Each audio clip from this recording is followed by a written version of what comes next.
Welcome everyone once again to Shabbat Night Talk. My name is Chief Uzi Alewi. I'm one of the teachers at Congregation Bay D.C.B.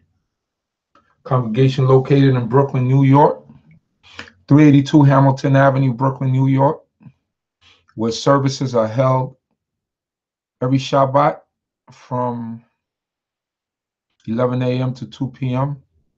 and second half is held depending on what time the sun goes down. So that's called out every week. Shalom to everyone. I'm glad that everyone is, I'm hoping that everyone is well. I'm hoping that the blessing of the Most High God be upon each and every one of you, that the Most High God will continue to be with you and bless you and protect you, that the Most High God will watch over all his people scattered in the four corners of the earth, and that the Creator will continue to bless us with wisdom, knowledge, and understanding, that the Most High God will continue to be with Yisrael wherever we might be scattered in the four corners of the earth, and that he would bring us back to the land which he promised our fathers, Abraham, Isaac, and Jacob. He bring us out of these captivities, that he will guide us in a righteous path and help us to grow as a people, as a nation, that the Most High God will hear our prayers, our cries, our supplications, as we are in these lands of our captivity, and that in spite of everything that's going on, that the Most High God would bring us comfort and great success. I bid to all of you in the tongue of our ancient forefathers, Shabbat Shalom Aleichem. It's a great day, it's a Shabbat day, and we should be glad and rejoice in it. So we thank the Creator of heaven and earth for life, food, clothing, and shelter, and all the things that he gives us. How's everyone feeling out there? I hope that everyone is well. I hope that everyone is doing good. I hope that everyone feels refreshed. I hope that everyone had a great meal, Shabbat meal, and that everyone was able to enjoy the time with their families. It's a good day. And on this day we receive a blessing. He said, and you shall be blessed on this day. Right? Most High God said in 6. Shalom, shalom. Hallelujah. So on this we do look at the we look at this day, and we find our blessings in this day. So if we observe the day properly, the Most High God will bless us. He will bless the works of our hands. He will bless our thoughts. He'll bless everything. So we ask that the Most High God will continue to be with us, so that he will bless us, and we in turn will keep his law, statutes, and commandments, and that way we will be blessed. So the Shabbat day is initially one of the first commands that he gave us after he finished creating the heavens and the earth.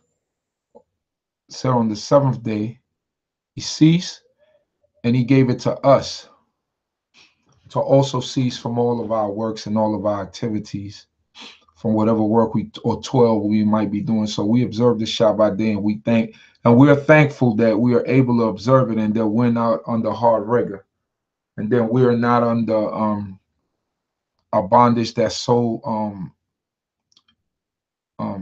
grievous and that's so harsh that we can't observe the Shabbat day. It's a blessing. So first I want to start out by saying this. As you see, usually I have the stream public, but I have it only for friends this week, because last week, some of you that were on Facebook Live with me, you seen like a bunch of people that were coming on and were saying things about a couch. So what happened?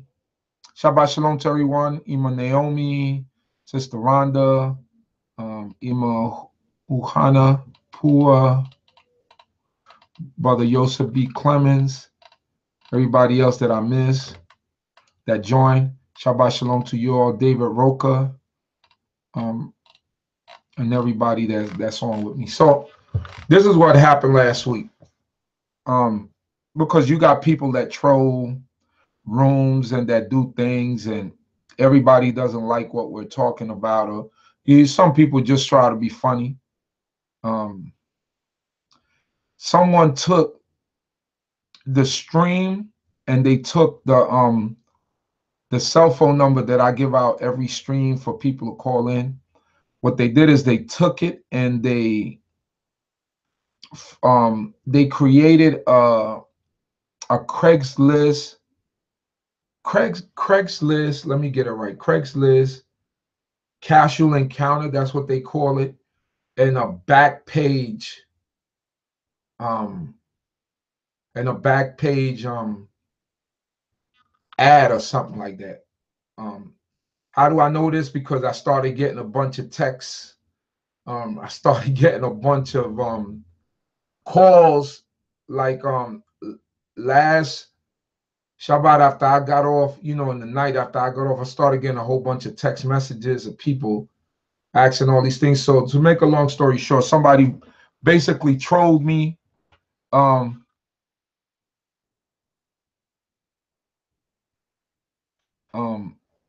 They trolled me. They put the number up there from what one of because I started writing, because I said to myself, there's too many people with their real phone numbers hitting me up, and the texts were weird. So I said, hey, like, where did you get my number from or whatever? So they all basically just said, oh, sorry, somebody put your number on Craigslist Encounter, and they also put it on and they put a picture of a female or something like that. So I mean, I could take a joke. And to me, it's not, it's serious, but I just don't want, people to come and disrespect the forum while we're here. I think it's disrespectful. So I just made it for my friends. And I didn't make it public because that way it'll be able to wean out all the trolls and everybody who's out just for no good. So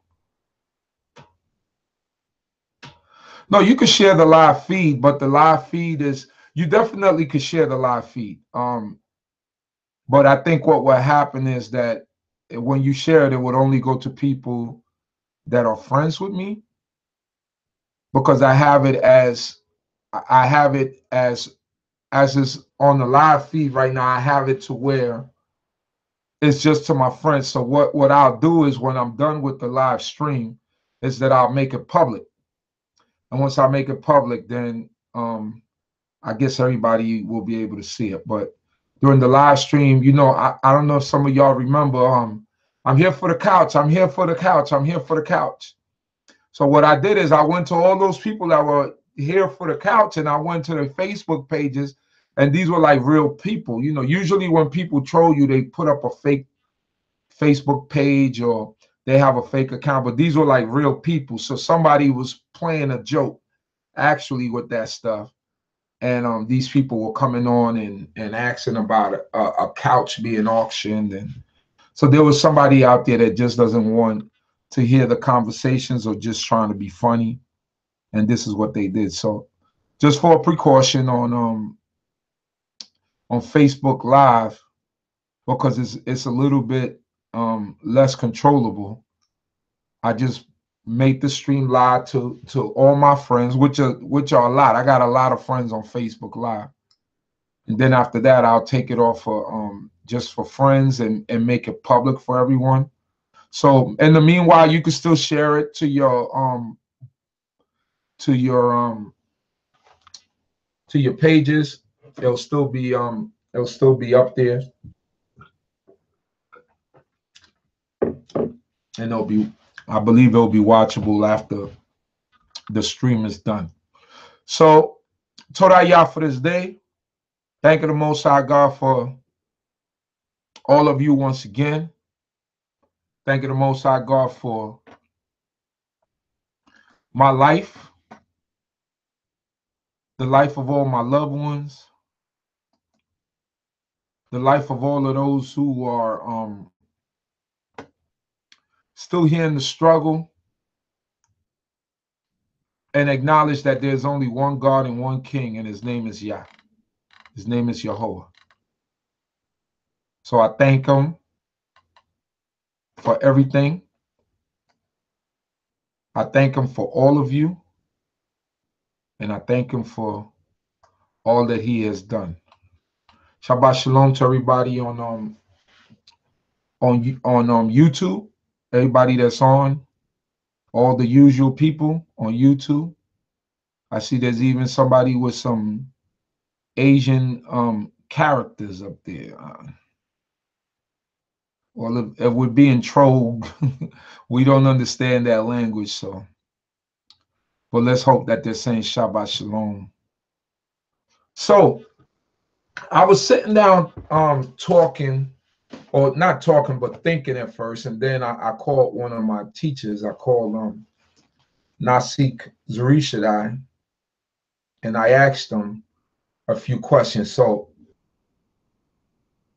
if you look down on the description, on the description on YouTube, and also is on the to some questions. I have an assignment. My question tonight is, have we, or do we, let me go to the question. And you could download this stuff and ask these questions. But the question is, I want to speak about potential, right? I want to speak about potential, and have we all reached our potential? First of all, let's see what the word potential means. Potential, as an adjective, it means having or showing the capacity to become or develop into something in the future, right? As a noun, latent qualities or abilities that may be developed and lead to future success or usefulness. So potential is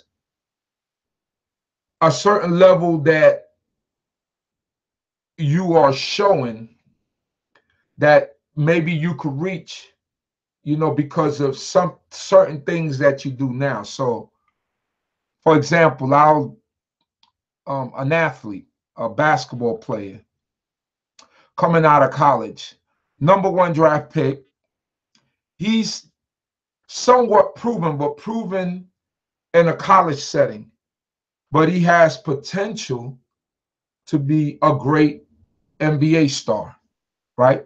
So that college athlete, like LeBron James and all these guys, LeBron James was paid for his potential when he was drafted in, I believe it was 2003. I believe it's 2003 or 2004. He was drafted for his potential. Has LeBron James reached his potential, his full potential? I would say, yeah.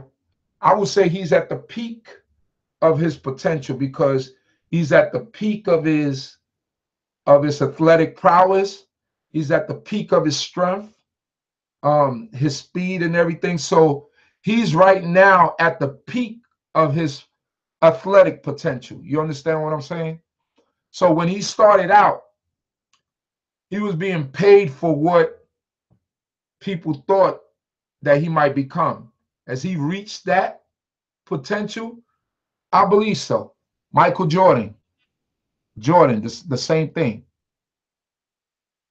When he came into the league, he was in North Carolina. He maximized his potential. He got to the point where he and the only reason why I'm using sports analogies, because I understand sports, and I could put it in word, and hopefully you could understand what I'm trying to say. So where am I getting at with this? You get a person like do y'all remember the basketball player Yao Ming? He didn't get to reach his full potential because of the injuries.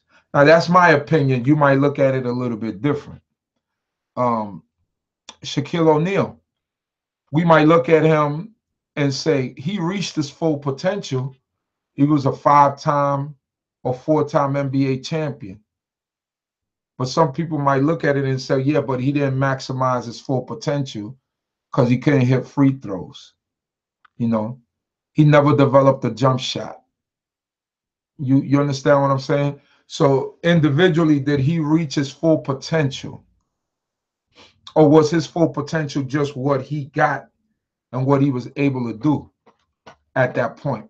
Now, I know that sounds kind of crazy when you talk about someone like that, because it feels like someone like Shaq might have reached his full potential and whatnot. But that's, you know, everyone's opinion. And that's the way we would look at it. So my question about potential, Shabbat Shalom, Zion Asher, very simple. So now I got a set of questions. I want y'all to answer. Send it back to me. You can email it to me. Email me the answers at info@DCB.org. info@DCB.org. Or if some of you have my personal email address, you could just mail it to that. Those of you that have my personal email address, you could just mail it to that. You know what it is already, and you could just mail it to that. So these are some of the questions that I have. Do we in our lives reach our full potential, or rather have we all reached our full potential? So for some of us, we're still working on ourselves, and we're still trying to reach our full potential. Sometimes I have, sometimes when we push our children, right? We push them because we want them to reach their full potential. If I have any young teenagers or, here, and sometimes you hear your parents say, you could do better than that, or teachers, when they put on the report card, you ever look at your report card and say has ability, you get a 80 and you're satisfied with that, but the teacher puts next to your 80 has ability to do better.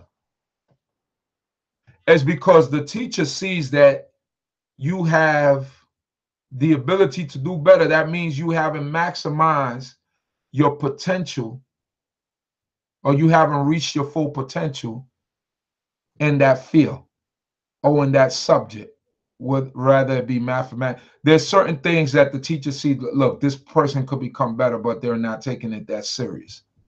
So to maximize and to reach our full potential is it's a struggle in life. So when we look at it, we think about it and we say, well, this might be my best. And yes, that might be your full potential, because everybody is not made out to be rich. Everybody is not made out to be a ruler or to have all this great wealth or whatever it might be. But have you reached your full potential, right? Sometimes you got people that are good at so many things, but they don't concentrate on one thing and become great at it or become really good at it to maximize their full potential at that, right? Now you got some people that are great at many things. I use as an example the artist Prince. He was able to play various instruments, was able to sing, was able to produce music. You call it, he did it. I believe he maximized his potential, his full potential, what he was supposed to become. And the only reason why I'm using him is because of the his talent, not so much his crazy stuff that he did, but the talent. I'm talking about talent. Just concentrate on that. Michael Jackson, someone like Michael Jackson as an artist, reached his full potential, but how he reached his full potential was he had to separate. He had to separate. Now, I'm going to connect this with Torah. He had to separate from his brothers to get to a certain plateau in life and become the king of pop. He wasn't the king of pop when he was with the Jackson 5. Now, they did some good music. They did some excellent music, and it was great. But when did he achieve that full potential, right?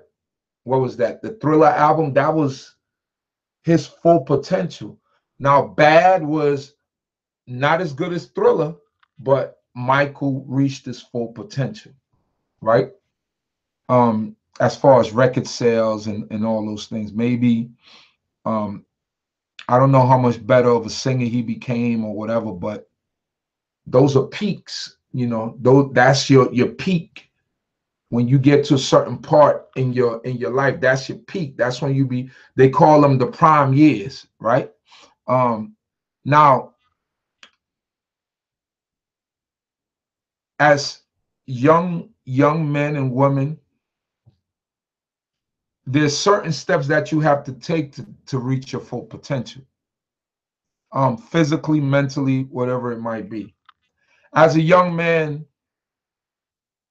you should be active, in good condition, good shape, so that you could reach your full potential as a youth. Because as you begin to get older, those attributes start fleeing from you. Your body produces less testosterone. You don't have as much energy.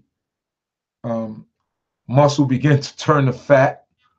So as a youth, you try to reach your full potential, your peak, you know, and try to maintain it as you get into the older older age, and that way you can maintain some sort of muscle. But you know, with time, we deteriorate, we get older, we get slower. So that peak of potential, that physical peak for men is it's like between the 20s and the early 30s. And then after that begins, you know, late 30s begin that decline, because your body naturally starts producing less things. And you know, that's why those are the prime years. You see athletes, those are their prime years, early 20s into mid 30s, around there. Then around there that you begin to level off, and then it becomes a decline. You lose a step, you lose two, whatever, you know. That's on the physical. But on the mental is a different thing, right? Mentally, your mind will continue to get sharp as long as God give you that ability, you know, because you have people in their 70s and 80s that are still very sharp mentally, and they don't miss a beat. So mentally, your potential could continue to rise as you get older. What are some of the things that stop us from reaching our full potential? What are some of the things? All right, let's make this interactive. I want y'all to fill this out and send it to me also, but I also want to make this interactive. So, what are some of the things that stop us from reaching our full potential? Come on, write it in the chat. Let me see. I got some people here that wrote some. To me, one's full potential is dependent on how and why Yah made you. We can ask that about all men of the book. Did they reach their full potential? And I'm getting to that. Zion Asher. Shabbat Shalom to my brother, More Itamar down in Georgia. What's going on, my brother?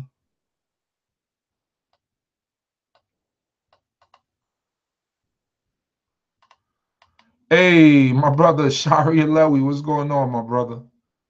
It took me a minute. Took me a minute. You almost got bounced out of here, but all right. So television, cell phones, the American school system.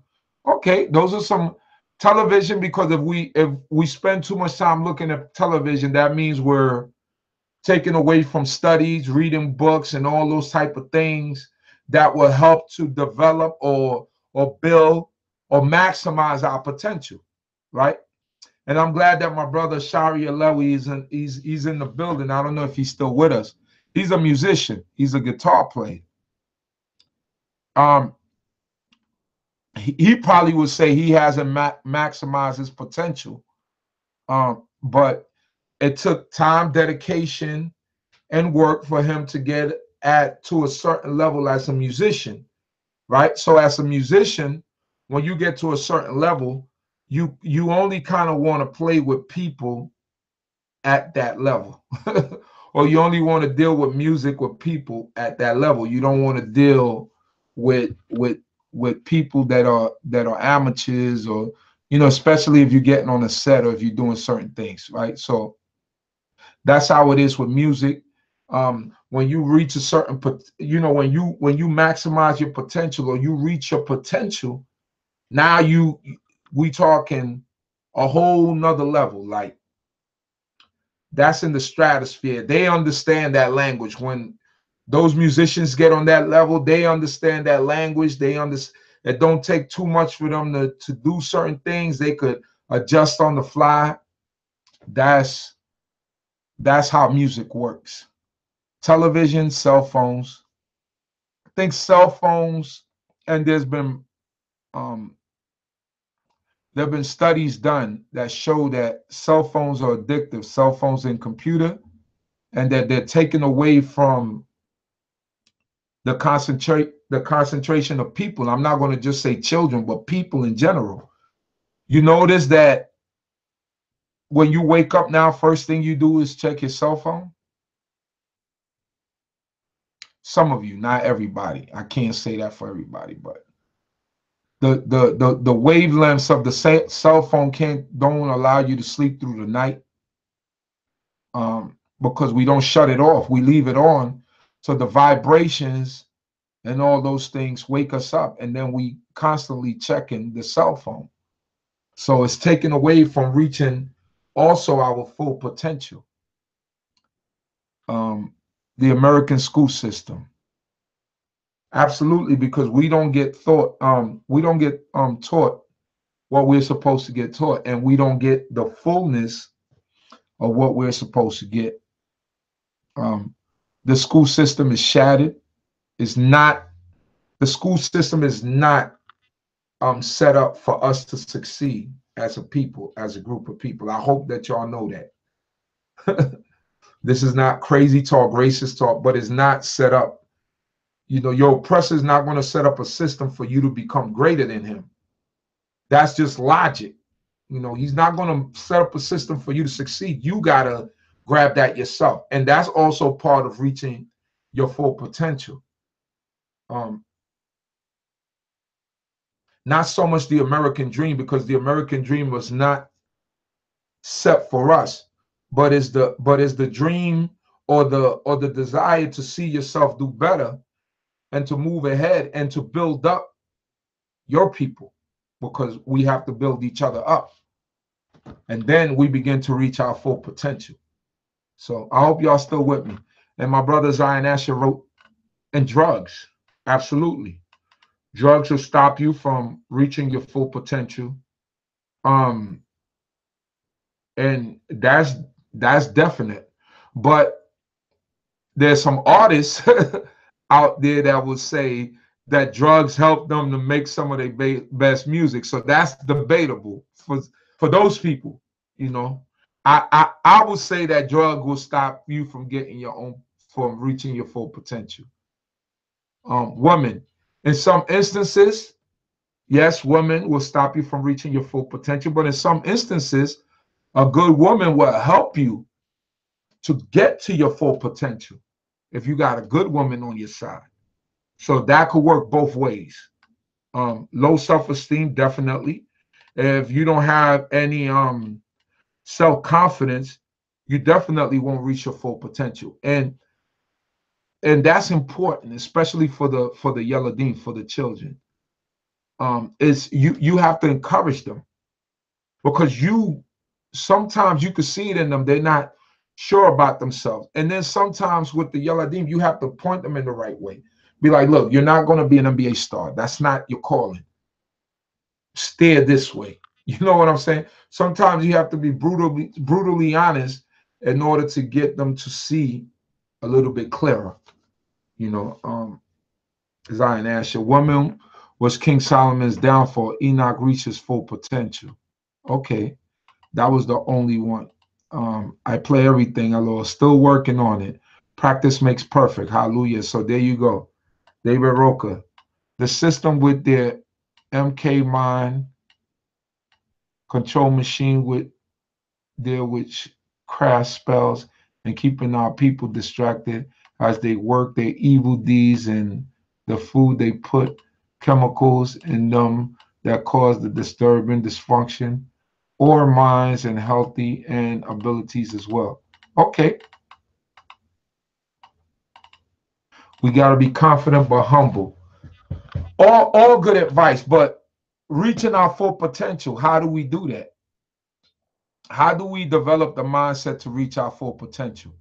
First thing you have to do is don't allow yourself to be limited. Or what do I mean by that? We all have to be able to learn and think outside the box. Sometimes I was taught for many years, and I'll be brutally honest. I was taught for many years to just concentrate on one thing. And I did that very well. Just concentrate on Torah. Don't read anything else. All you need is Torah and basically the Tanakh, and you don't need to read out of that. So what that did for me is I became very good in Torah.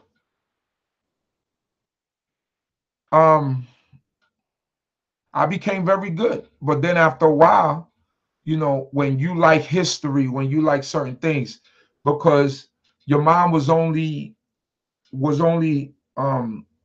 programmed to just concentrate on one thing, and you did that excessively, then you missed out on everything else that was around you. So what begins to happen? You begin to get anxious. You know, you begin to want to find out about things. So I started reading history, Greek history, Roman history. I like history, so I started reading it here and there, and the way that things are now, you could just drive and you could ask Google to find out about, you know, the Roman Empire, find out about the Mongols or the Chinese dynasties and all these things. And I began to find out, you know, because at some point I was scared to read certain things. I was like, you know, I'm scared to read this. You know, it's like you almost feel like how would you say it? And I'm being brutally honest. It was made to feel as if you were turning your back on God. But one thing that our teachers taught us is how to be solid in our foundation. So my foundation is strong. It's not movable. So I had to learn that since my foundation is strong, I could read the Iliad. I could read the Greek mythology and not be affected by it. Just look at it as for what it is. You know what I'm saying? I could read, you know, you could read Homer, you could read all these things and don't be affected by it. You know what I'm saying? In order for me to be able to speak about the New Testament the way that I do, is because I have to read it. That stuff you just don't, it's not like you just have it. I didn't retain. I came into this way of life at 13 years old. I knew certain things, but I didn't know it all. So I had to go into that book and actually read what was being said and try to get an understanding of it. So to reach our full potential, we have to be able to expand our minds and be able, and now I'm telling you this with caution, be solid, like my teachers told me, be solid in Torah, but I'm not going to tell any young man or young woman not to expand their minds and find out, you know, the things that are out there. As teachers, as parents, what we learn, we're supposed to pass it down to our children. And in turn, they're supposed to improve on that. So if we're keeping them stagnant as teachers or as parents, then they haven't improved on what you get or what you've given them, right? So my Ozia, my son, my youngest son, he could do everything I do as far as run the service with the computer. He could do all of that. Now his job to take it to another level, you know, 5 years from now, you come back to me and say, Albert, don't worry, I got this, and I got some new stuff that now when they see it, it's good. It's not going to be. It's going to be no more delays. You know, on Shabbat, we're going to have all types of stuff running through the screen and all types of interactive stuff. He's supposed to be better than me. I took it. I reached my, and I wouldn't say I reached my full potential in technology and stuff, but I got to a level. I was able to pass it down to my children, in fact, because I also did photography, and now I have my oldest son. He's great with photography. You know, he took it to another level. He's still reaching his full potential with photography. So you understand what I'm saying? So now when we pass down certain things to students and we pass down certain things to children, they're supposed to go higher. How are they going to go higher when we're holding them back and we're telling them, no, don't do this and don't do that? You're supposed to have, or we're supposed to have enough confidence in what we have taught them to know that they're not going to step out the boundaries of Torah, but you have to let them be able to grow. And that's the problem. Sometimes we don't allow the children to grow. We don't allow the students to grow.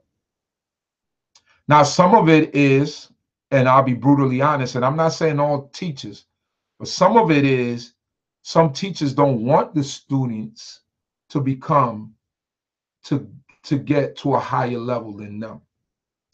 And that's in all parts of life. You know, you can have a karate sensei, right? And when he says, I keep a trick in my bag just that I never teach them, that's because he never wants the student to become greater than him. It could become in drumming. You know, somebody is drumming, because we got drummers in the community, so this is something that they could relate to. You say you drumming, you get someone that doesn't teach you the full realm of everything in the drumming because they want to keep a trick in the bag so that, you know, we're playing together, you will never outshine me because I got this trick in my bag. But that's not a good teacher. A good teacher teaches you everything, that he passes everything on, and then he hopes that you take it to another level. That's a good teacher. You know, I hope that I'm not losing y'all. I hope that I'm not confusing y'all. It's just, you know, I just had this on my mind. So if you're still with me, just let me know.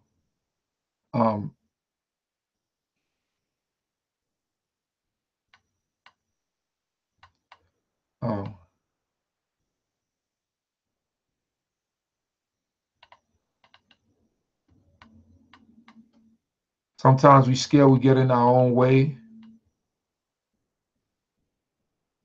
having to spend so much time working to survive. Yes, we are in Brooklyn, New York. So how do we reach our full potential? Like I said, first we have to begin by tearing down all the barriers that we have set up and that people have set up for us to be able to achieve our full potential. Within Torah, now I'm talking all this within Torah, all right? And I want us to understand that. I want us to understand that I'm talking in terms of Torah. I'm not talking going outside of Torah or anything. But even within Torah, we are able to read other things and get understanding of other things. I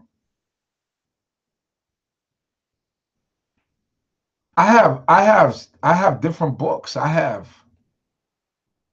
to get an understanding, or to, like, I tell brothers all the time, and this is going off a little bit of time. I said, to be able to criticize something, I say you have to be able, I say first you have to read it, or you have to know, you have to have knowledge of it in order to criticize it. You can't go on something that someone told you, because then that becomes deadly and becomes detrimental to you. So you have to be able to know something in order to criticize it.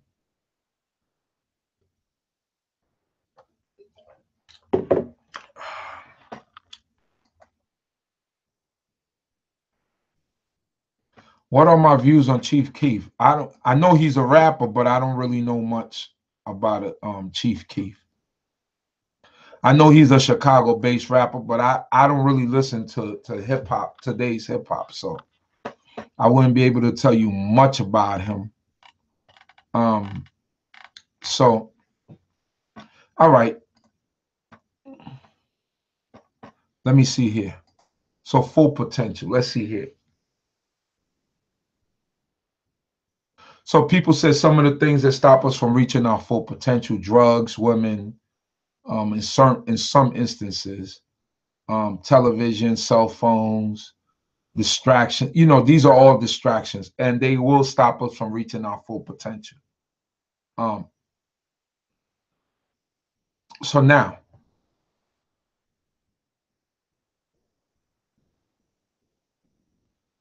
how do we reach our full potential in keeping Torah? Now, remember, I have all these questions.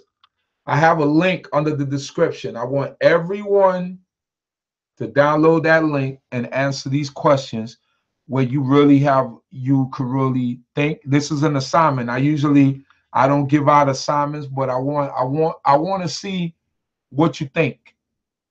I also have a poll question on the YouTube feed. There's a poll question that you could answer. How do we reach our full potential in keeping Torah? How do we do that? And I think I've touched on some of those things. Sometimes we look at Torah, or we look at the Holy Scriptures as being just a spiritual book. And what do I mean by that? It's not just a spiritual book, right? It has laws that govern us, but it also has history. It has wisdom. I guess all that encompasses philosophy. So when we look at the scriptures, we're not just looking at a spiritual system, but we're looking at history. You understand what I'm saying? So if we're looking at history, at some point, and just get this, when Malachi stopped writing and these books were canonized, and we understand that, you know what I mean, like the canonization of the Holy Scriptures, like those are things that that's not even taught to us. Like, who canonized it? Why do we read the version that we read? We're not taught that. It's just, you're expected to find out on your own, or maybe some of our teachers just never knew or never were concerned with knowing that. But it's not an indictment on our teachers, but is how they learned, and they became masters at what they knew. They became masters at what they knew, but now it's time to take it to another level. Hey, why were the books canonized? Why were these particular books canonized and why were certain books left out? It's like those are things that we're afraid to touch. Why do some of us, why do we delve into the Apocrypha? Why some people don't? What happened in the history between Malachi and the destruction of the temple in 70 AD? What was in between there? What history was in between there? Those are things that we have to look at, and those are things that we have to find out. I always had this discussion about the and I just started really talking about it about the with the Talmud, right? I believe the brother Chief Benjamin told me the Talmud consists of the Mishnah, the Gemara, and all these books. I did an interview with Chief Rabbi Capus Fune, and he said that we give the Europeans too much credit and all of the writings of the Talmud. And when you do the history on it, you know, when we talk in Babylon, and there was a Talmud that came out of there, or Mishnah or oral Torah that came out of there, that was not a European history that came out of Babylon. That was our fathers. Now, whether or not you accept it, that's something different. You know, I haven't read it in full to say this or that, but there is something there, you know, and then there is a European part of it, and we know that. But we are afraid to talk about this. We thinking like we're gonna, you know, grow curls on our sides and start you know, doing whatever, you know, it is that to walk around with big black hats and a black coat. Like, that's what we're gonna do. That's not. You got to learn. In order to criticize something, you have to see what is it that you're criticizing. I just think that it's time for Israel to grow and not to be stagnant. But that's my opinion. Everybody's opinion might not be the same. Some of you might be adamant or whatever, and I'm not trying to push anyone to be anything. I'm just saying we have to grow. We can't keep having the same arguments, you know. We have to make, now we have to bring our children to another level. When we teaching them about the Holy Scriptures, we have to be able to know what period did Malachi live in? You know what I mean? What, you know, who was kings of the earth, you know, in that time? What period did King David live in, and who was the parallel kings during that time? We haven't reached our full potential. This is what I'm talking about. As a community, as a people, we just, now you might come from a school where you were taught all that and your teachers were thorough and teaching you all of that. But now we have to begin to ratchet it up and bring it to another level, to where our children, when they get the package, they get it on a level that's already here, and now they just going through the stratosphere.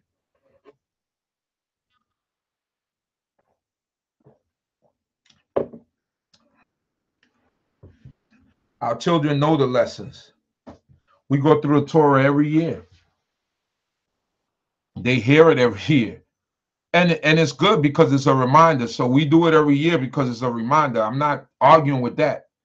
We need to do the Torah and go through the Torah every year, but now we have to take it to, so at D.C.B, what we did is, all right, we're gonna go through the history.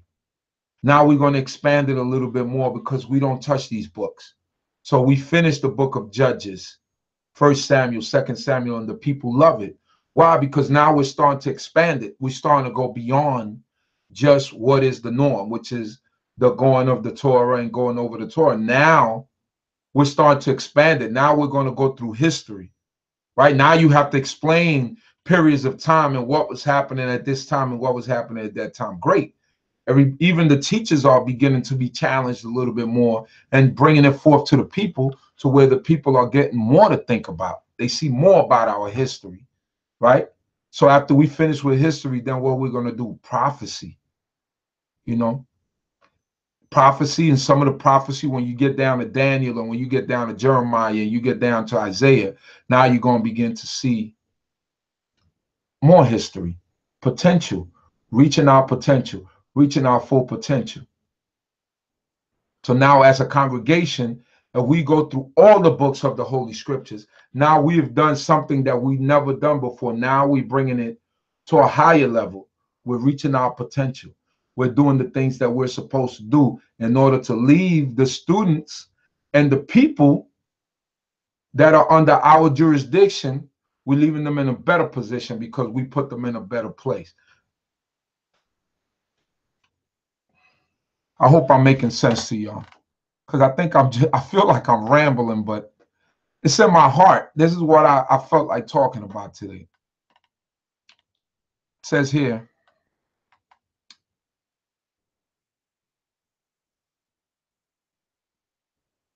so how do we reach our full potential in keeping Torah? By being a voracious reader, by obtaining knowledge, you know, of everything that's going to help to grab you and make you a better Torah student. Don't limit yourself. Stop limiting yourself. Stop listening to the negativity that people put out in the ether and they put out there. Stop doing that,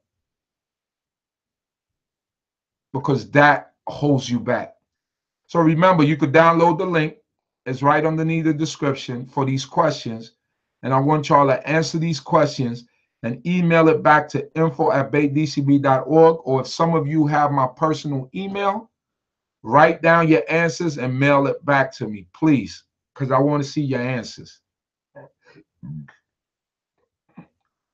And whatever answers I feel are better, I'm going to share. And I'm going to share people's answers. I'm going to read it. I'm going to ask you first for your okay. Or maybe not, because it might be a lot of good answers. So then I'm going to share it on the live stream with people.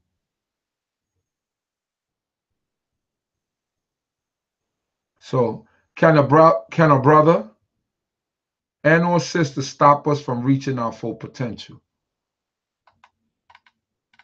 I believe so. I think so. Depending on what you're getting into. Has a teacher ever stopped you from reaching your full potential? And explain. That's one of the questions, right? So I'm going to leave y'all to that. Or has a teacher ever gotten you to... Now, you see, I don't believe that a teacher gets you to your full potential. I believe that a teacher helps you, gives you the path to get to your full potential. But if a teacher got you to your full potential, you only got as far as your teacher got. Now, I'm not saying you striving to be, because you see, this is a funny thing. You know, you could strive to learn more. You could strive to learn more.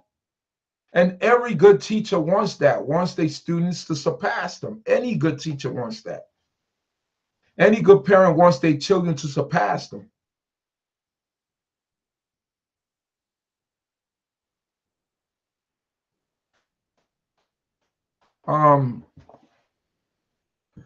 Did Abraham, Isaac, Jacob, Moses, Joseph, David, and Solomon all reach their full potential? Explain how they did or how they did not. Now, I'm going to talk about our great father, Abraham, right? And I'm going to say this about our brother, our great father, Abraham.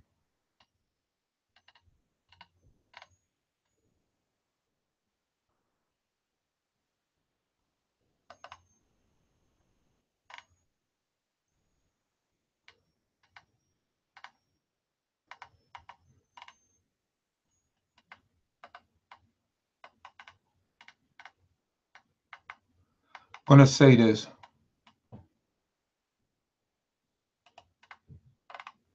All right. So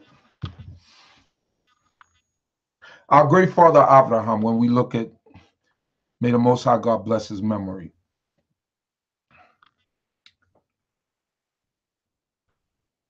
Abraham was 75 years, and this is why I said, is there age on it? That's one of the questions to reaching your full potential. Abraham was 75 years old when God told him, we look at Genesis chapter 12, I believe. God told him, leave your father's house, leave your land. And he left with Lot, his nephew. And Abraham went on a journey of his life. He didn't even begin, what people would say, he didn't even begin his life till he left, he left his home. And the Most High God took him on a journey through the land of Canaan, through the east. And Abraham, at an older age, reached his full potential. He went through all the tests that God put him through. He went through all the trials and tribulation, and he passed them. So he reached, our great father Abraham, he reached his potential. And God blessed him. God blessed him with a covenant of peace. And he made a promise to him that he will make his seed as the sands on the seashore and as the stars in the heaven for a multitude. And that he will make great nations out of them. Because Abraham, it says that Abraham was wholehearted, meaning he was perfect before God. So he reached his full potential. And in reaching his full potential, God said, look unto Abraham and look unto his wife Sarah.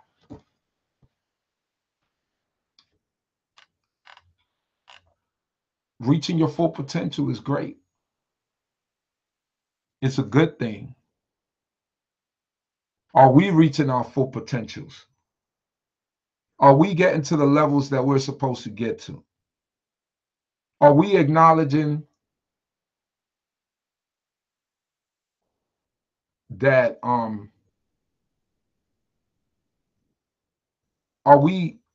let me rephrase that. Are we getting to the point to where we are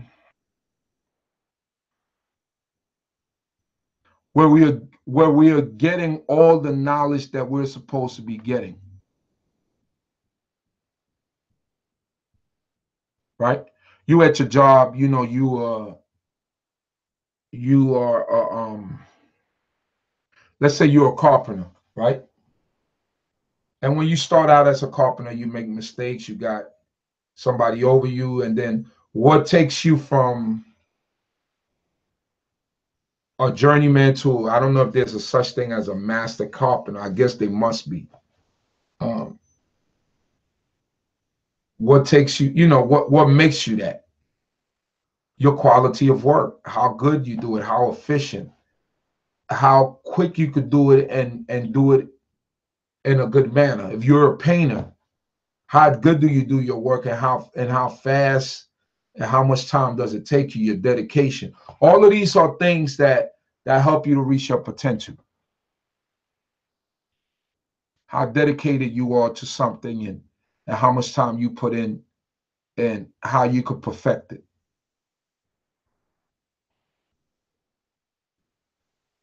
So those are things. Now, reaching your full potential in something also is also dependent on how much you love the thing, right?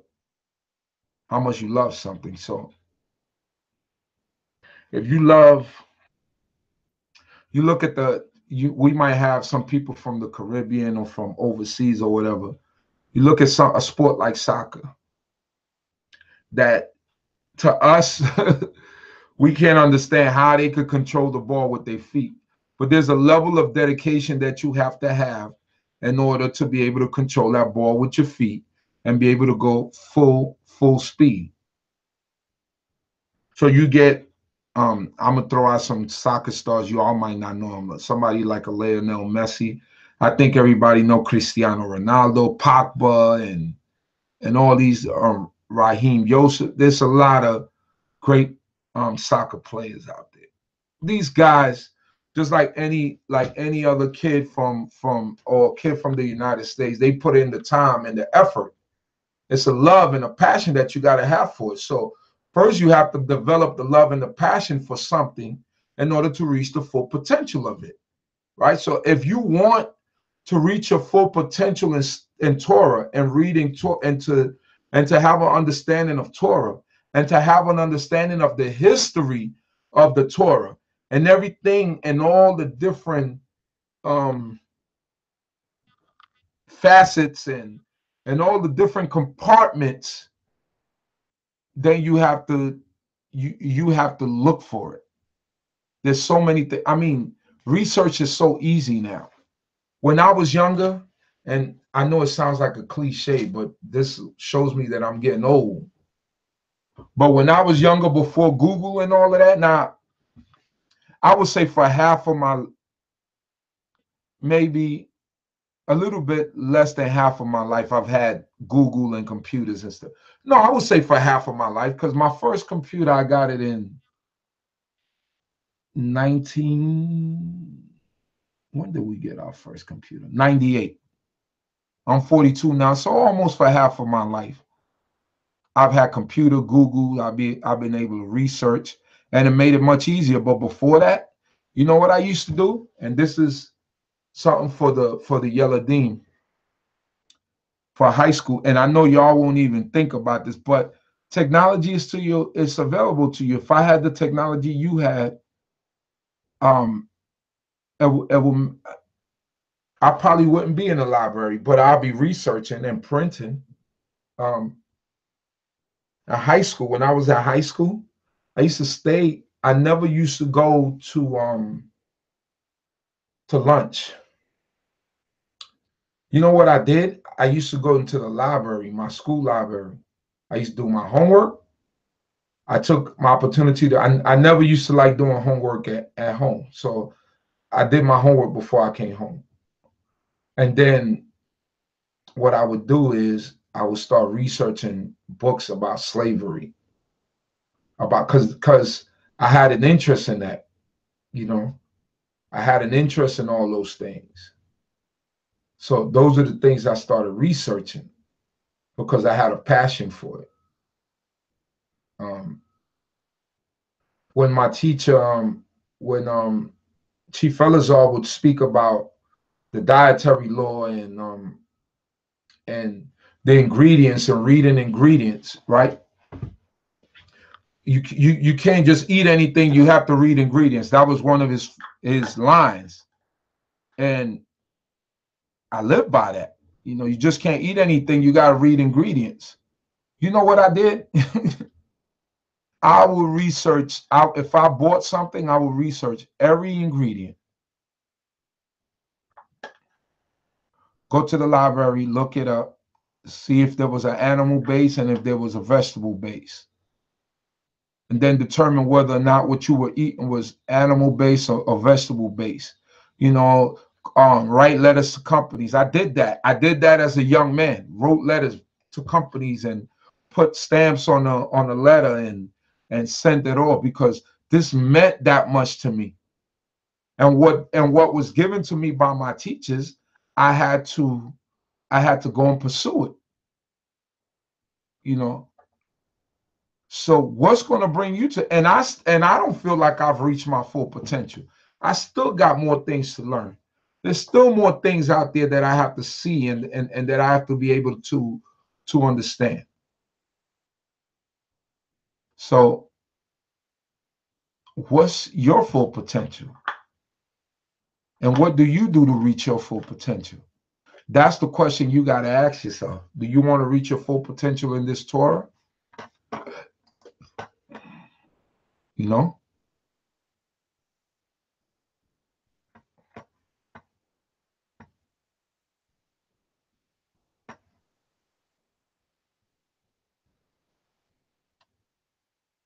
Let me put the email right here.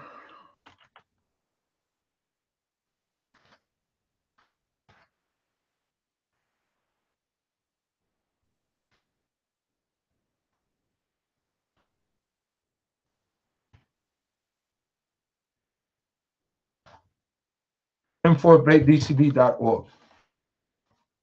All right.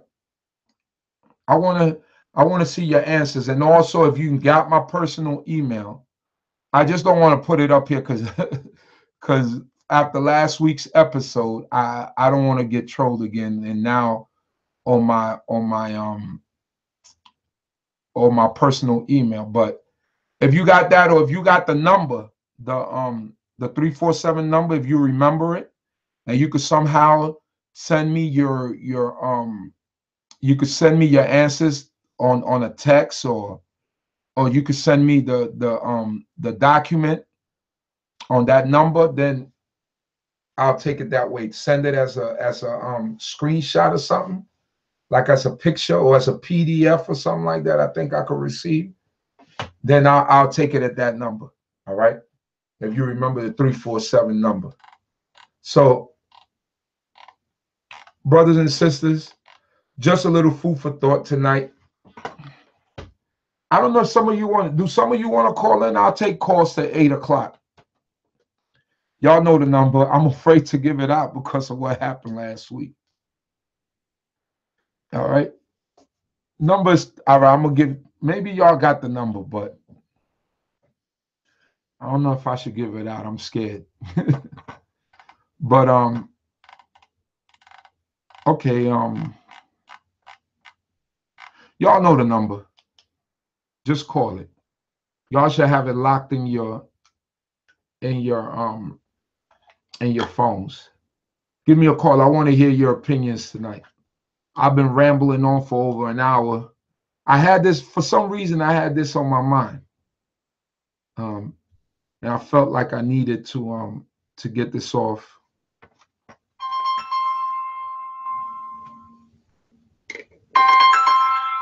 All right, there's a New York number. Shalom, shalom, and who am I speaking to? Shabbat shalom, cheese. It's Zion BINAH. Hey, all right. Mute your computer on the background because. No, it's on mute now. All right. Yeah, go ahead, my brother. How you doing? I wanted to ask. Interesting question. Can one exceed one's potential? I believe so. I believe so too. Because if you look at Enoch, one of the most mysterious figures inside the Holy Scriptures, he was taken. Right. So I believe that was one of the few rare examples where we seen that somebody, the exact scripture said, for he walked with God, and the Most High took him. Mm-hmm. So, you look at that example, and even Elijah, for a certain extent, these men, they didn't pass, or they didn't, the scripture says that these men slept with their ordinary men, or certain men slept with their fathers. Everybody else slept with their fathers. But these two figures right here, they went out under a different set of circumstances. Mm-hmm. So would you view that as exceeding one's potential? I believe definitely in. I believe in the when we're talking about Elijah, I think that yes, that you could say that he exceeded, because remember, men are made to live and die. Elijah didn't. You know what I'm saying? So that in itself, I believe that yes, that's very good. That I believe I could go for that. Put it like that. I could go for that. You know what I'm saying? I get the understanding of it. Definitely, I could go for that. For the scripture, and if you look at the scripture does support that, because in Psalms, in Tehillim 82, it says, "For I say, ye are gods, but ye shall die like men." Right. So, if you look at it, Elijah that's how we were created, because it said in the scriptures that we were created in the image and likeness of the Most High. Right. So, and when we look at sin and the way how we fell from that, and if you look at that, I would definitely, it's kind of an oxymoron. I'm answering my question by, talking to you and guiding myself to it. But I believe that we're made to reach and, in some cases, exceed our own potential. Right. Okay. Okay. Torah, thank you All for the right. call, my brother. All right, shalom.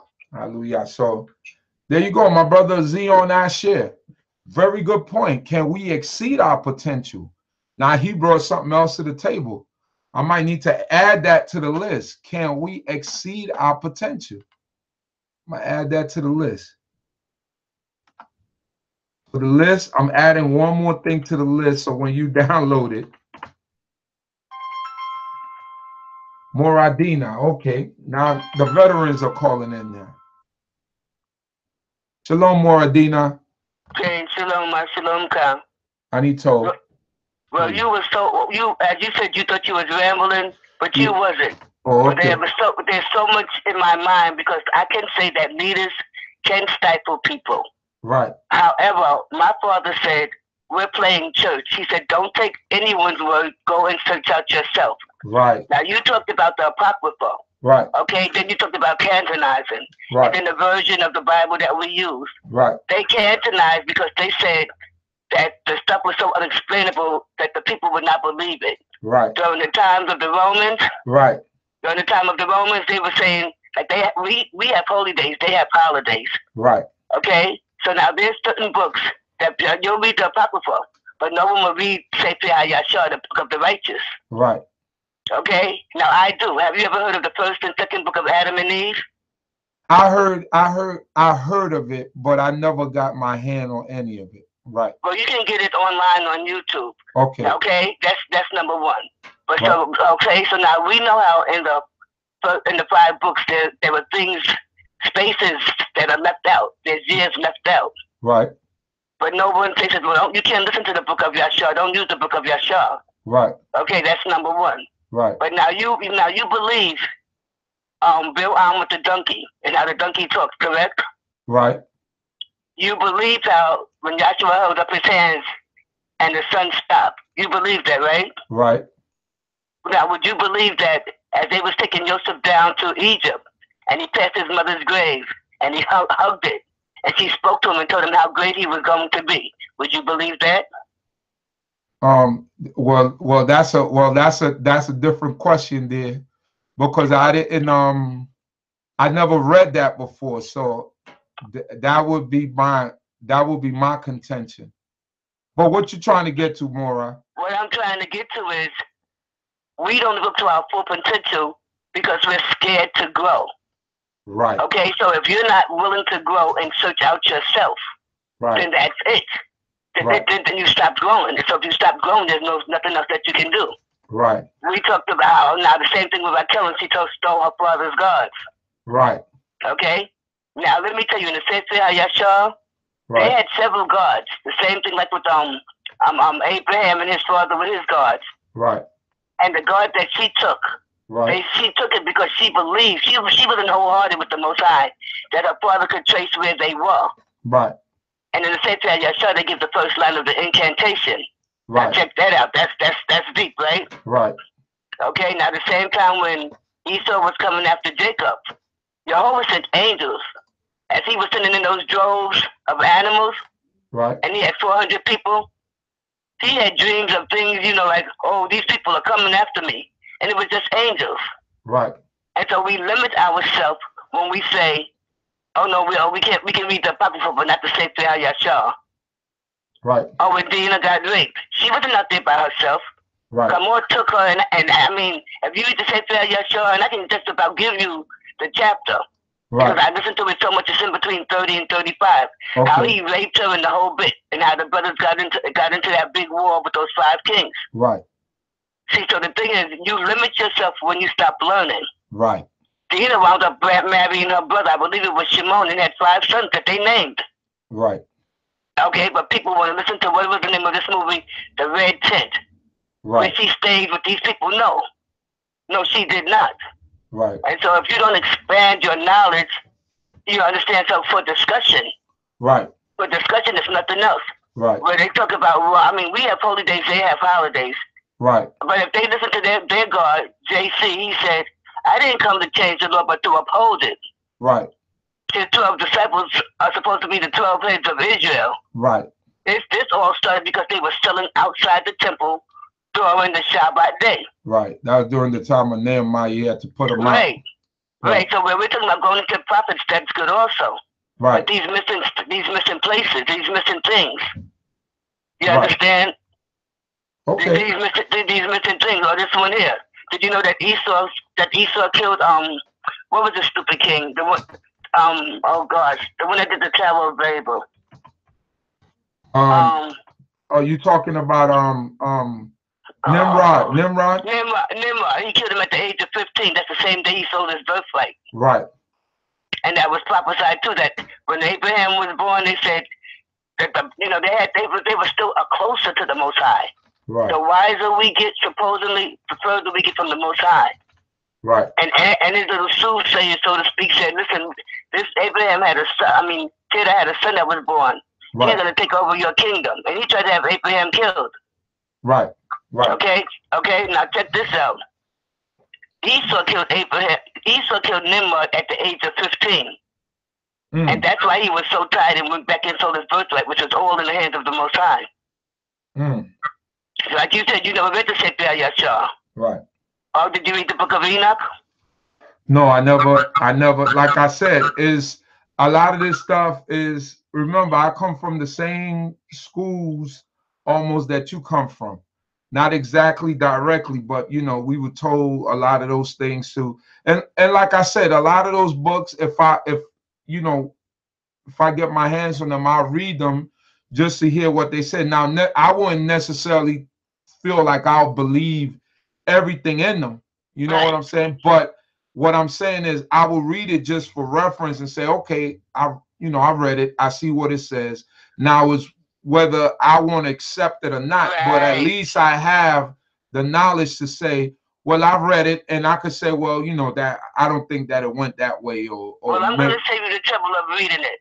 Right. On YouTube, you can get it audio. Okay. The book of, they'll say the book of Joshua, J within the word Asher. Right. They'll say the book of Enoch. They'll say the first and second book of Adam and Eve. Right. Okay. Okay. And the thing about it is, we know that, like with the fallen angels, so to speak, that they were jealous of mankind. They were jealous of mankind. And so they talk about the cave of treasures where Jehovah put him after he put him out of the Garden of Eden. Now the only discrepancy I have is there was one, I think there's some place in the CHOKMAH YAH where they were saying like the 7th day is the Shabbat day was a Sunday, but they're just trying to change it to fit into their thing. Right. Right. Okay, but I'm telling you, you don't even have to read it. YouTube, the book of Joshua, the book of Enoch, and the first and second book of Adam and Eve. Okay, Mora, I'll take a look at it. Shabbat Shalom. I see you was all over, and there was so much I said, there's just no way. You don't have to read it, you just have to listen to it and make your own decision. All right, Torah. Shabbat Shalom. Shabbat Shalom. And that's coming from a person who I could say she had a good influence on my children in teaching them in their primary years. Moradina taught the kids how to sign language, taught them Hebrew, taught them everything. All right, Ema Venet. Okay, I got her number locked in. Shalom, Ema. Shalom, yes. I'm watching the D.C. channel with Chief Uziel. You speaking to him? Okay. I was listening just now. Right. And I hear this lady or person, sorry, I couldn't tell whether it was male or female. Right. It's a sister. Yes. And it was a kind of feedback. I hope not. Oh, you have to mute your computer. Okay. Right.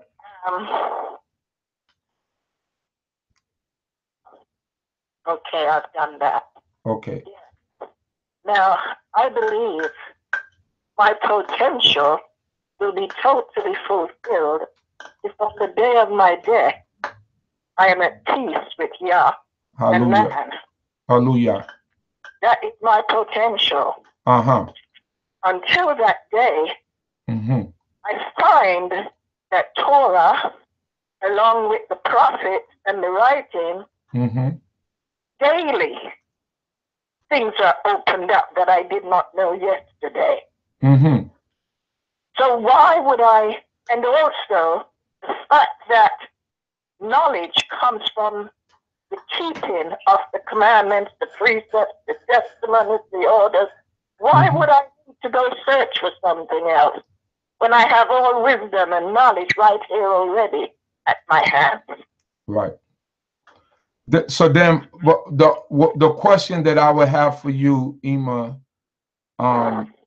in all respects, like, let's say you're a historian, right? You like history, you love history, right? And let's say we're reading the book of Malachi, or you're reading the book of Daniel, for example, right? Right. So now when we get to the book of Daniel, it speaks about the ram with the horn, and the one conspicuous horn, and the one with the little 10 horns, right? So now when we get to that part in history, we get stumped because we don't understand exactly what that means unless someone breaks it down to us. You know, so now in order to get to the understanding of the ram with the 10 horns and then the one conspicuous horn, you have to go outside of the Holy Scriptures to understand what the book of Daniel is trying to tell you. So now you got to go into history books and understand it's talking about 10 European kingdoms. And when Daniel is speaking about the head of gold, right? When Nebuchadnezzar had the dream of the head of gold and the breastplate of silver and I forget the two metals, and of clay, a part clay, and then this big statue that he sees and the breakdown of it. You know what I'm saying? Now you got to go into history books. You're not going to find that in the scriptures to explain it to you. But now if you go into history, then it's gonna make you understand Babylon, Persians and the Medes, the Greeks, the Romans. This is history. This is history that we're not going to find in the Tanakh. And this is what I mean by expanding your understanding and knowing certain things, because certain people or certain teachers don't teach that. And you have to be able to understand what it is that you're reading, because there's certain parts in the Tanakh that we get that are not that clear to us, and we have to be able to understand them. You know what I'm saying? So go ahead, Ima. I hear you. Right. And I'm also coming from a background of getting the history from Daniel, and as I grow older, I also realize some of the history that is being taught me is not in accordance with Torah or the Word of God or the history of Israel. History has a way of repeating itself or giving you the future. I don't mean just history in the cultural world, but history in Scripture. Okay. Scripture teaches us. Absolutely. I have no doubt. I have no doubt with that.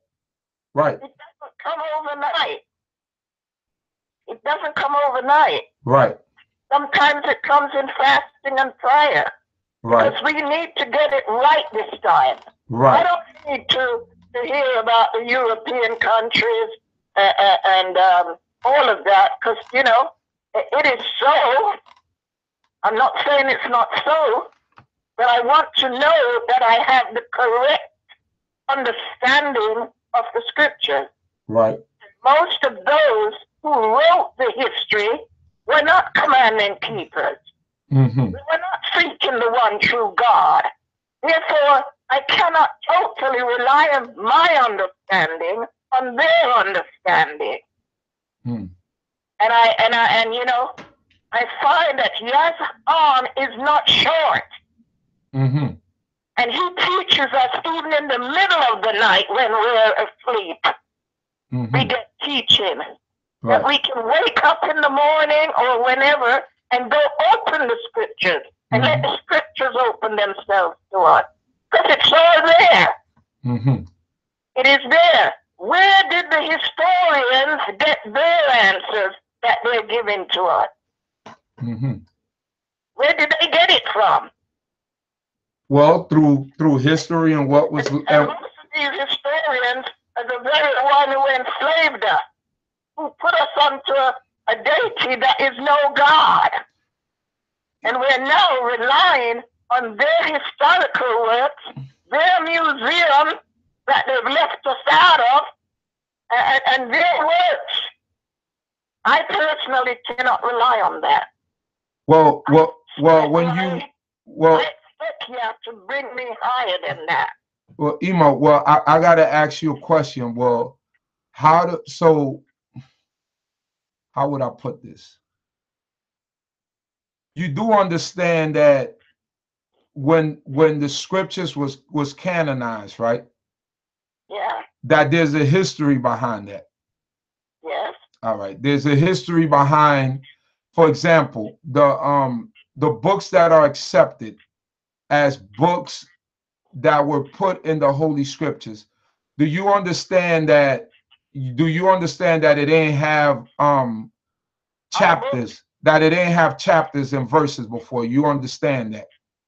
Yes. All right. So, wouldn't you want to know when that came to be? Who did that? Right now, not where I am in my life. Where I am in my life, I want to know that Yah is capable of teaching me. Right. Teaching my teachers. Right. And opening up their understanding. Because when those books were canonized, they were put in a way for me to understand according to their thinking. Mm. They put them in chapters so that it would flow according to how they perceived it to flow. Are you talking about the Holy Scriptures, or are you talking about just regular books? Oh, I don't deal with regular books anymore. But this is what I'm talking about, Ema. The Holy Scriptures that we read, right? They weren't in chapters and verses. They were just scrolls, right? Somebody came along and say, all right, we're gonna facilitate this and make this easier. We're gonna put chapter and verses so that people could follow along easier. But there's a history behind it. Somebody did it. Somebody wrote it. Somebody did it, and somebody put it in specific chapter and verses. So now, who did that? That's what we have to find out. Who did that? Who put it in chapter and verses for us to be able to say Deuteronomy chapter 28, for us to be able to say Isaiah chapter 52, for us to be able to say Jeremiah, because it wasn't like that. It was just one writing. But somebody came along and did that. So somebody like me who likes history, I would like to know who did that and why they did it. And I don't think that there's anything wrong with that. That's history.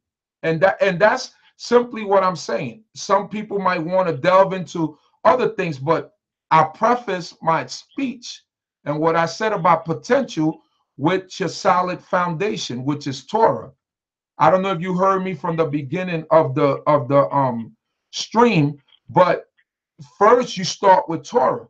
But you could stifle your full potential if you're not open to trying to receive what the Most High God is trying to give us. You understand what I'm saying?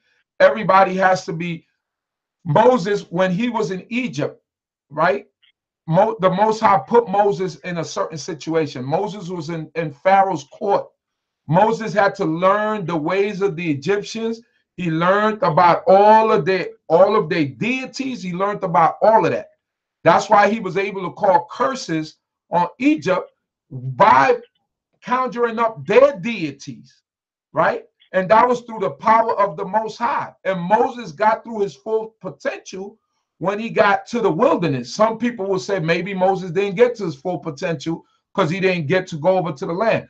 But Moses, nonetheless, he knew Egyptian history and he knew and he understood Torah because the Torah was given to him. So Moses was well-rounded in everything. He was well-rounded in Egyptian culture, and he was well-rounded in what the Israelite nation would become because God gave him that. And that's all I'm saying. We just need to become well-rounded. I'm not taking us away from Torah. Torah is my foundation, and Torah is what I love. Torah is what I've learned. That's what I said from the beginning. But my thing is that we cannot be stifled from learning. Now, maybe you and whatever you do, and to me also, Torah opens up new things every time I read it.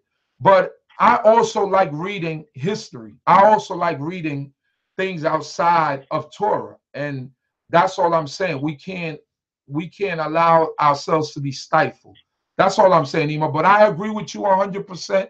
I'm not taking away anything you're saying. You're 100% correct. But I just think that we just have to open up our minds a little bit more. That's all. Okay, Ima. I hope I haven't offended you, and I hope that the Most High God bless you. No, you haven't offended me, and I understand what you're saying. You're broadening your mind by opening up to historical events. Right. And the only thing I would add there is that the mighty God has a way of taking us through things that lead us into our potential. Hallelujah. Always does. Hallelujah. I understand, and I thank you. I thank you, Ima, because you brought me understanding. Hallelujah. Same there. Blessings, and may the blessings continue to be poured out. Hallelujah. And you continue in your work so that you achieve your potential. I told that, Ima. Thank you for the blessing. Okay. Shalom, shalom. Bye. Oh man, it's good to get to hear from the elders. You know, the elders, they set you on the path and they give you that understanding. I always like sitting with elders. You know, I like, you know, the elders, you get so much from elders. I get so much when I sit down with elders. You know, whenever I do the interviews, no matter what angle they're coming from, I always learn something, and that's a blessing. And everything is just going in the chip, and as time go on, it helps me out. Somebody's calling me on my personal phone now. I don't know who's calling me on my.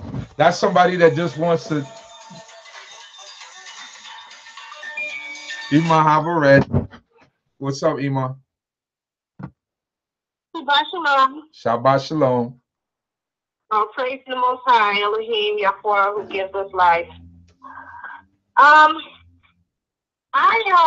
didn't get a chance to hear a lot of the commentary because it's a little bit of snow down here, so it's all going wacky do. Man, what y'all got? What y'all got? A dusting of snow and y'all going crazy down there?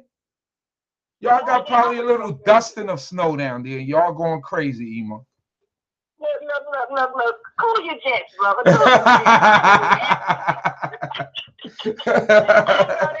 He's talking to Chi-Town, New York. You're right. I forgot about that. But everybody else going wacky when I got to. Yeah, you're right. My bad. Yeah, so I had to go out and you know, I understand. Out some stuff and come back in. So I praise the understand. Most High Yah. Hallelujah. So I did hear the last two elders speaking, and I think I heard a portion of the moray before. I think it was Nasik before that. Right. So I guess I understand the last elder. I think what she was trying to convey to us is that with everything that we do, our foundation have to be the tenets of the Torah, which for the most part we have to ask, what do Yah want our potential to be? I think that's what I got out of what she was saying. Okay. Right. You know, and that's a very important part, because that's the most difficult part for us to get, and it doesn't require a lot of higher learning, which higher learning is a good thing to have, because it's always good to know your adversary, and it's always good to be prepared. But that requires more of tangible compassion and brotherhood between one another, and that's a very difficult thing, and that's something that we have not mastered. Right. So you know, and that's the big thing with the Creator, and I think that we minimize that because we don't want to deal with each other, you know. So you know, I have a very high IQ. Right.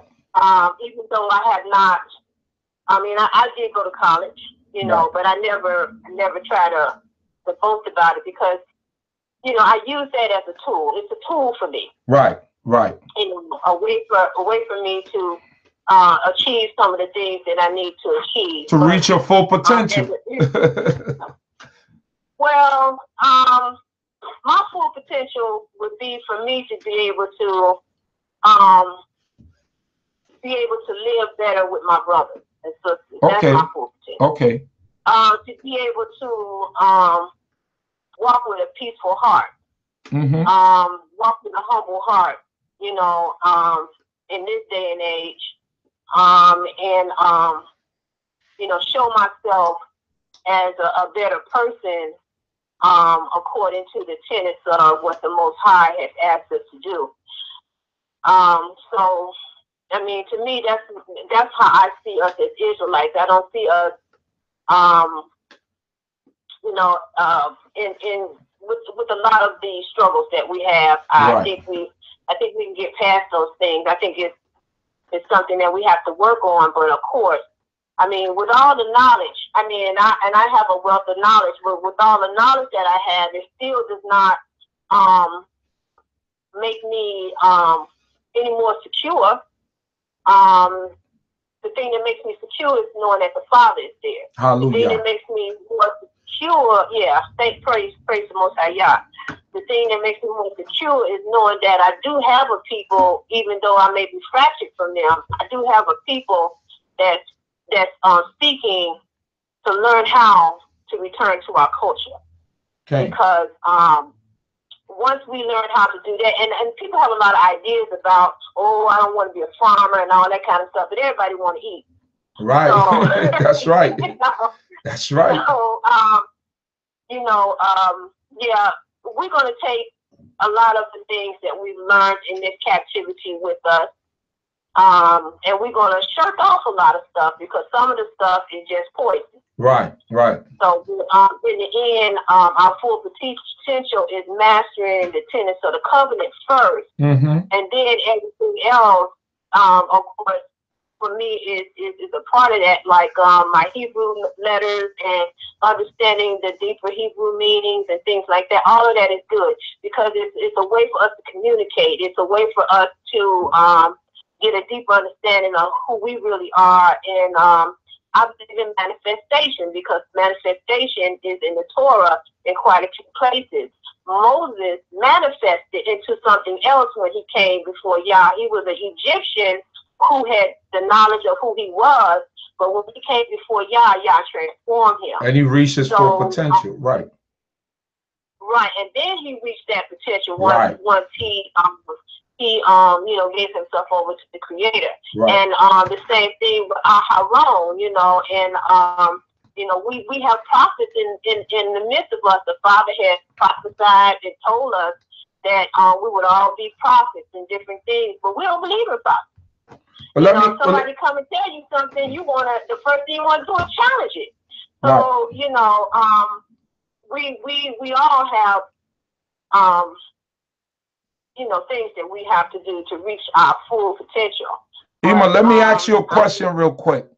Do you think that King David and King Solomon reached their full potential? You could think about it. You could think of that. For me, I believe that in their keeping and in their keeping with the Creator and the things that they did with the Creator, they pleased the Creator, yes. They reached their full potential at that point, but they also lost some full potential. Because whenever you fall away from what you're supposed to be doing, you lose potential. But people say that Solomon was the wisest man in the world. And he probably was up to a point. Because he lost that wisdom once he turned to sin and started doing whatever he was doing that the Father told him not to do. Now that's how I see it. You can only be your greatest when you were inside the Creator. I know a lot of people. When I was coming up as a teenager, we were the first people to start talking about consciousness. Right. And everybody now is, I'm conscious, I'm a conscious community and all that kind of stuff. But 90% of the people don't even know the Creator. How you gonna be conscious if you don't know the person who's in consciousness? Great point. Great point. Right. So the end result is pick your battle. Sometimes you don't have it's not always a reason to be an adversary towards each other, because we are each other's strength and we are each other's potential to get to the most potential, which is to be in accord with the Creator, so that we come about in this mess. That's our potential. Now, whatever we do within that paradigm, what we learn, the things that we do, we have to use it for the benefit of the whole in order to reach our potential, because we are a collective. Hallelujah. Hallelujah. Torah, Ima. I always learn something from you. Well, I learn something every day. Hallelujah. From you guys, y'all. I am so proud of you all, and I just want to give you that encouragement. Stop being scared and start giving each other that opportunity that we give people every day that we don't even know. These Europeans out here and all this, we all over the world doing all this different stuff. We need to share some of that with each other. Build each other up. Hallelujah. That's our potential in the Most High. Hallelujah. Shalom. Shalom. Hallelujah. Shabbat. There you have it from the elders. The elders are speaking tonight. So I had a question, and I just seen the question on YouTube from Tremaine H. Tremaine H. writes, Shabbat Shalom, Aki. What would be the best way to introduce an Israelite lifestyle to my woman and mother of my children, who seems to not want to put down her Christian beliefs? Toda Rabah. So now, if you really love this woman and you know she's a good woman, it's going to take time. Nothing happens overnight. It's going to come in your actions and the things that you do, how you present the Torah to her. You have to learn the angle and how to question. I hope that you're still on. If you're still on, give me a 1, Tremaine, because I'm answering your question. So you got to give her an angle, or you have to open up conversation, has to question, what is it that she's in, and show, the faults in a nice way, because it's somebody that you obviously care for. And she's the mother of your children, so you want your children also to grow up with some understanding. So, it's a process of time.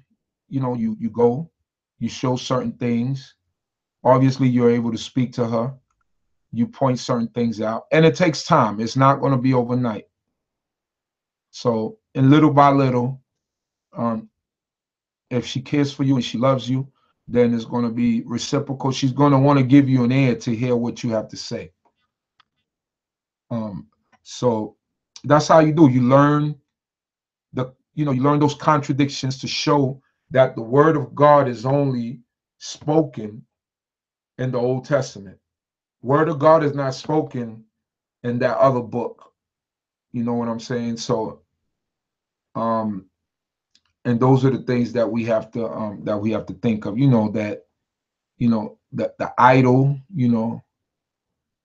putting down the idols and doing all types of things. Because remember, if she's been a Christian all her life, you're shocking her system when you're telling her that, hey man, we're not Christians. That's all she knows. You know, so it's an adjustment period.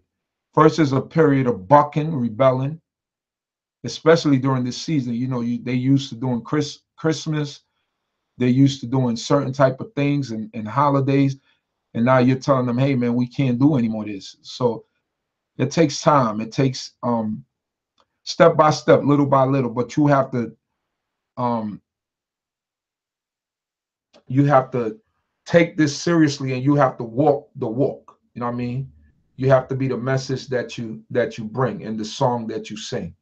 So when she sees that in you, and she sees that you're serious, then she will begin to take you serious and begin to say, you know what? Let me hear what he has to say. And then you bring the certain things, and you bring the understanding. And since that's your woman, you know how to talk to her and how to get to her and relay certain messages, and that's what you use. You know, the same thing. You use the same charm that you used to get her. You know, so and what you're standing with is, yeah, it's very hard right now. Yeah, because they're in the spirit right now. So this is not. But you know, you tear down the falsehood. You give us something to think about, and you go little by little. You know, a brother told me once, persistence overcomes resistance. It's just the way that you bring it. It's the way you bring the message. So that's all I could tell you, my brother. All right, so I think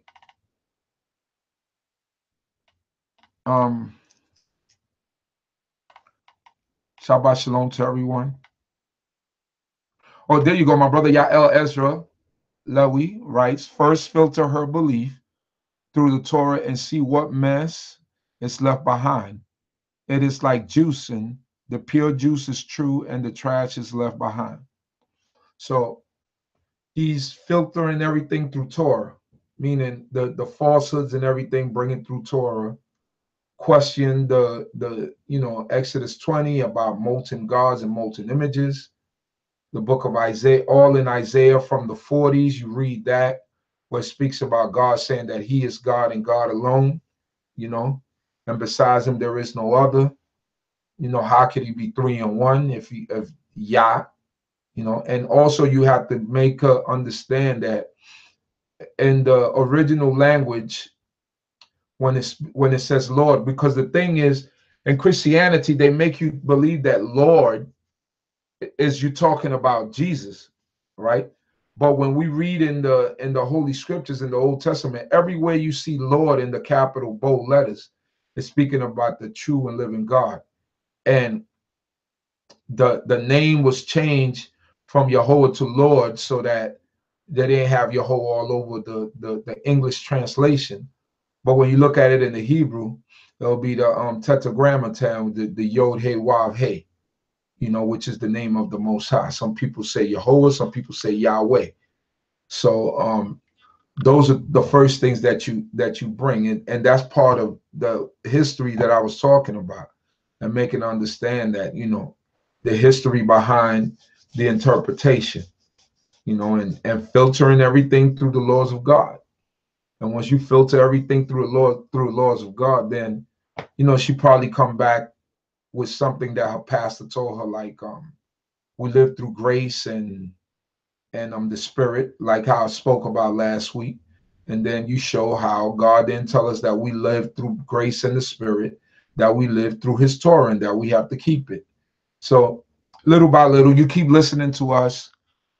Maybe next week I'll touch a little bit into all the paganism of Xmas and Christianity, and the how do you call it, the contradictions between the old and the new. I haven't done that in a while, so I might touch on that.